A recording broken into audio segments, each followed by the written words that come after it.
میگویند یک مرد در اسکلت کارخانه کار میکند و اسباب اسکلت را میفروشد.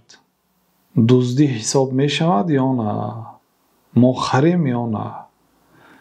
اگر در اسکلت کار کند و مال اسکلت را فروشد، یعنی در این حالت دزدی و دزدی نبودنی آن معلوم نیست. اگر دزدی باشد، بله دزدیدن حرام است و مال دزدیده را خریدن هم قول صحیح حرام است.